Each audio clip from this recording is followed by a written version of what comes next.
নমস্কার, আমার আসাম ব্লগে আপনাদের সবাইকে অনেক অনেক স্বাগত। আজকে যখন শুক্রবার সকালবেলা উঠে এখন বাজে 9টার মতো, সকাল জলখাবার টলখাবার বানিয়ে ফেলেছি। এখন রান্না করে এখন খেতে দেবো।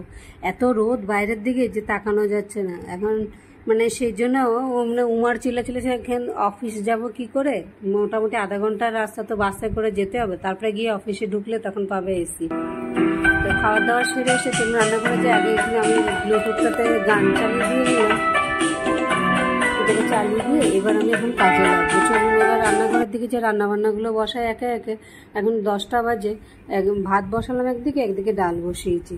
অনেকগুলো গাজর রয়েছে, এবার ডালের মধ্যে গাজর দিয়ে দিয়েছি। আজকে বটবটি আর গাজর দিয়ে মুগ ডাল করব। শুক্রবার রয়েছে, এই পাশটা ঝাড়ু মোছা হয়ে গেছে, দরজাটা বন্ধ করে দিলাম। এখন আর এদিকে থাকা যাবে না মোটামুটি বিকাল অবধি, এত গরম হয়ে যায়।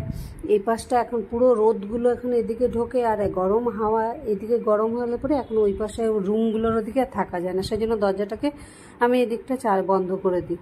হয়ে গেছে এখানে আমার, এখন ডালটাও সেদ্ধ হয়ে গেছে, ভাত হয়ে গেছে, আর এখানে একটু বটবটিগুলোকে ভেজে নিয়ে মুগ ডালটা সম্বাদ দিয়ে দিলাম। রান্নাঘরে আসলে একের পর এক সমস্ত রান্নাবান্নার সঙ্গে সঙ্গে আনুষঙ্গিক আরও কিছু কাজ থাকে, সবজি কাটা এ কাটা।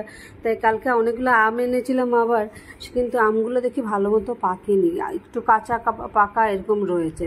সকালবেলা রুটির সাথে কেটে দিতে নিয়েছি, দেখি আধা কাঁচা দেখে উমার আমগুলো খেলো না।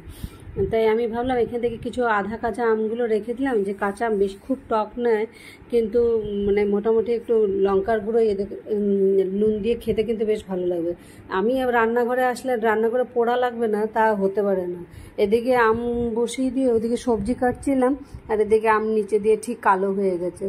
অবশ্য আগে আমার বাড়ির মানুষরা যেরকম বলতো মানুষ দেখতেও কালো তার রান্নাবান্নাও কালো, সেই জিনিসটা এখনও অবধি আমার চলে, যেরকম কালো রান্নাগুলোও সেই কালো কালোই হয়। মাছের ঝোল বানালেও সবাই আগে হাসতো যে মানুষ গায়ের রং কালো দেখে রান্নার ঝোল বানাক ডাল বানাক সবই বলে কালো হয়।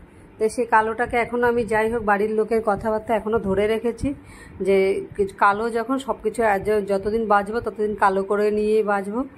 যা যা বলা যে বলতে থাক, কোনো অসুবিধা নেই। এখানে হয়ে গেছে, ডালটাও নামিয়ে নিয়েছে, আমের টকটা হয়ে গেছে। আর এখন একটু নারকেল কোড়া দিয়ে ভাবছি মিক্স তরকারি করব।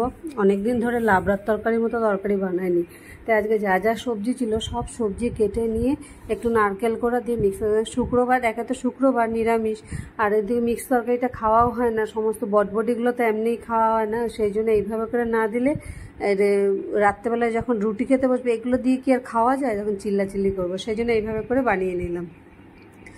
রাত একটাই তরকারি থাকবে, ডাল থাকবে, তো ডাল হয়তো খাবে না, যে দেখবে বটবটি দেওয়া, কিন্তু তরকারিটা দিয়ে খেয়ে নেবে যদি একটু নারকেল টারকেল দিয়ে, ভালো হয় দেখতে।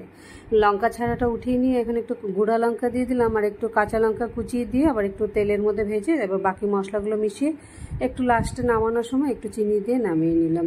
রান্নাবান্নার দিকেগুলো হয়ে গেছে, এবার স্নান করে সুন্দর কাঁচা আম নিয়ে বসে গেলাম খেতে। আজকে ব্লগটাকে এখানেই শেষ করছি, আবার দেখা হবে পরের আরেকটি ব্লগে। যদি ভালো লেগে থাকে লাইক সাবস্ক্রাইব করে দেবেন। আমার আসাম ব্লগের তরফ থেকে আপনাদের সবাইকে অনেক অনেক ধন্যবাদ।